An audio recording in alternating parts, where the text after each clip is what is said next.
La Crassula ovata est une plante très connue. On la trouve facilement dans les jardineries, c'est pourquoi on la voit aussi beaucoup dans nos jardins, dans nos intérieurs. Les amoureux de succulentes diraient que c'est une basique, une classique. Moi je dirais une incontournable parce que cette jolie succulente a plein de qualités et elle mérite toute notre attention. Du coup, zoom sur la Crassula ovata.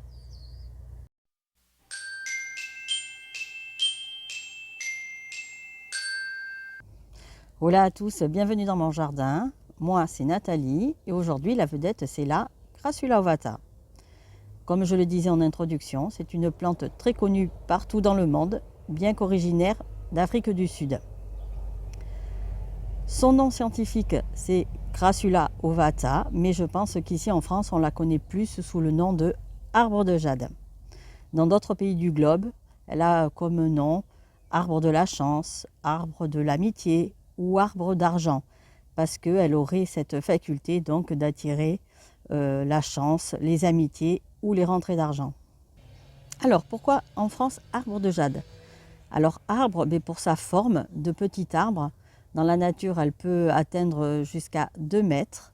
Alors moi j'en ai jamais vu de cette taille-là, j'en ai déjà vu de à peu près 1,20 m et je peux vous assurer que déjà c'est très joli à voir. Et pourquoi jade? Eh bien jade c'est par rapport à la couleur, la feuille verte qu'elle a. Alors qu'est-ce qu'on aime chez elle? Ou en tous les cas, qu'est-ce que moi j'aime chez cette succulente? Ben, pour ma part j'aime justement cette forme arbustive.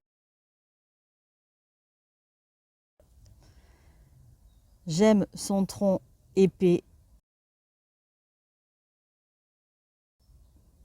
et j'aime les couleurs qu'elle peut prendre parfois. En plus, c'est une plante facile d'entretien, pour ne pas dire qu'elle fait sa vie toute seule.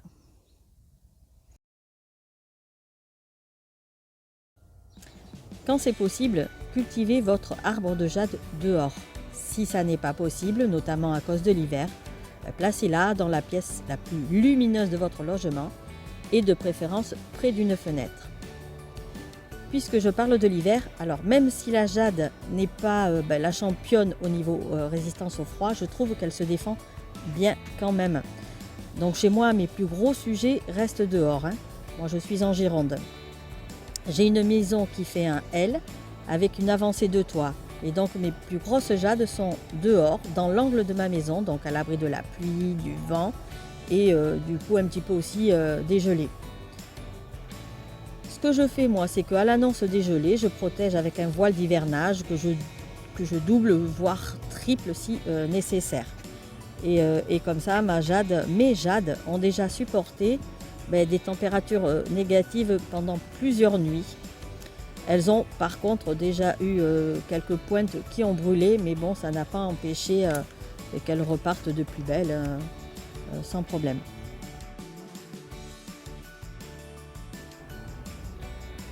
Au beau jour à l'extérieur, c'est une succulente qui acceptera toute exposition en fait, le plein soleil après adaptation bien sûr, ça peut être la mi-soleil, ça peut être l'ombre.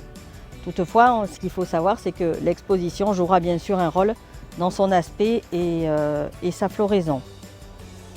À l'ombre, par exemple, les feuilles resteront vertes, alors qu'au soleil, on y verra apparaître un joli liseré rouge.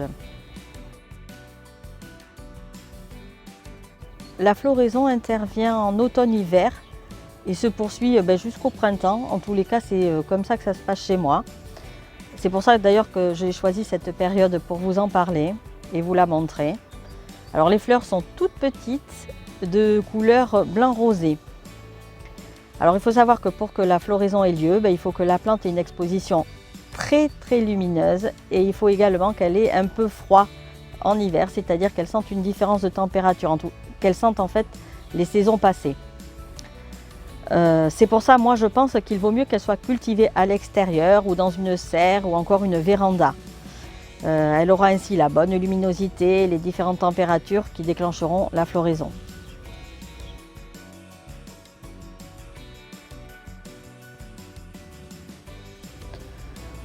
Le substrat utilisé, ben, c'est un substrat classique pour cactus et succulentes. Ben, la jade, elle n'est pas très compliquée.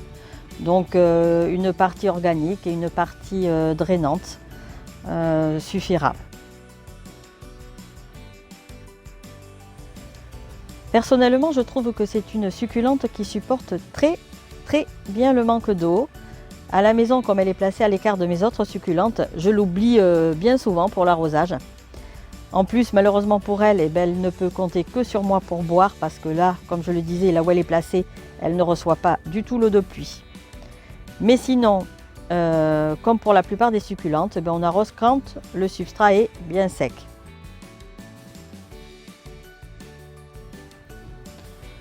Alors, l'engrais, moi pour ma part, j'avoue que je ne lui en donne pas. Un peu pour les mêmes raisons que pour l'arrosage, c'est que comme elle est à part, ben, j'y pense pas. Cela dit, honnêtement, moi je pense qu'elle n'en a pas besoin. Donc moi je ne lui en donne pas.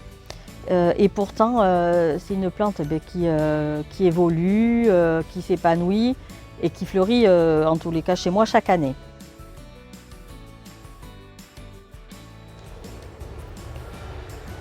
Alors, heureusement pour moi, je n'ai jamais eu de soucis avec les Crassula ovata. Là encore, est-ce que c'est parce qu'elles sont à l'écart de mes autres succulentes? Je ne sais pas. En tous les cas, pour moi, l'arbre de jade, c'est vraiment la plante facile avec laquelle je n'ai jamais d'ennui. Et tant mieux.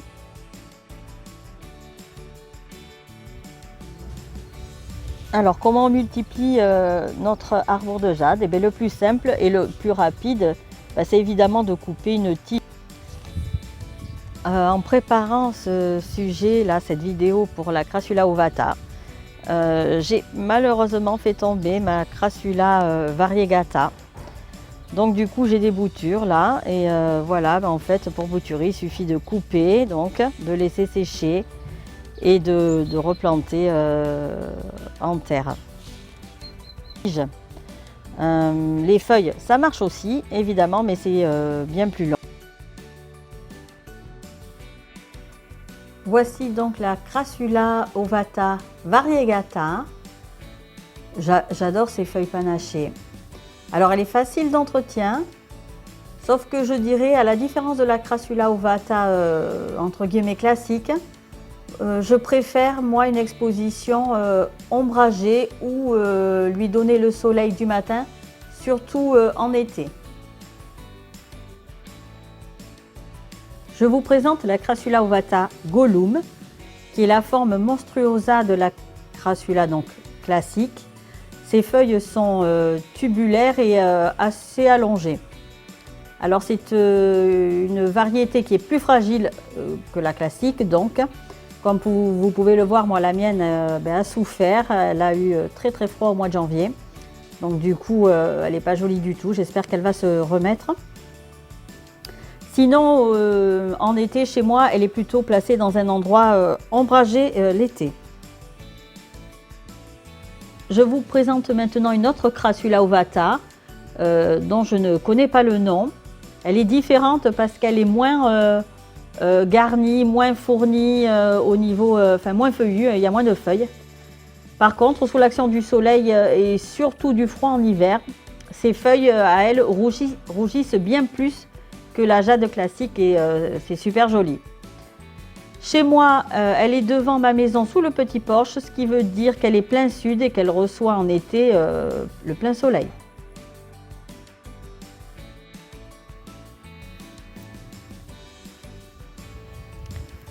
Et voilà la Crassula ovata Hummel Sunset. Ses feuilles à elles sont de 3 couleurs, vert, jaune et rouge. Et plus elle est exposée au soleil, et plus elle jaunit. C'est ce qui se passe chez nous. Elle est également sous le petit porche situé plein sud. Donc, c'est le jaune qui domine pour elle chez nous. Pour garder ces 3 couleurs, il est préférable de l'exposer dans un endroit ombragé.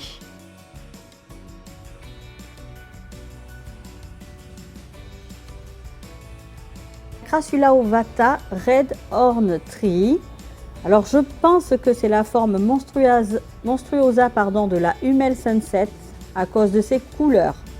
Donc elle a des feuilles tubulaires mais assez grosses.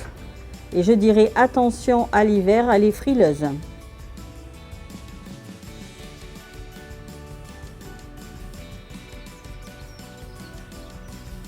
Crassula ovata minima ou Crassula ovata Crosby compact. Elle porte les deux noms. C'est une Crassula ovata de petit gabarit. Elle a aussi les feuilles bien plus petites et qui se colorent d'un rouge foncé selon l'exposition.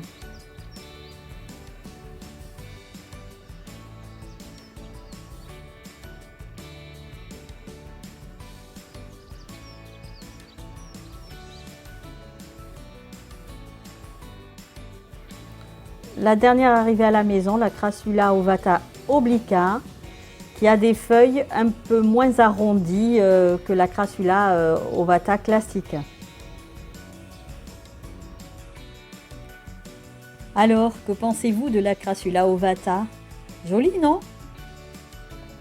Pour ma part, je pense qu'en plus d'être jolie, la Crassula ovata est facile et donc idéale pour ceux qui débutent avec les succulentes.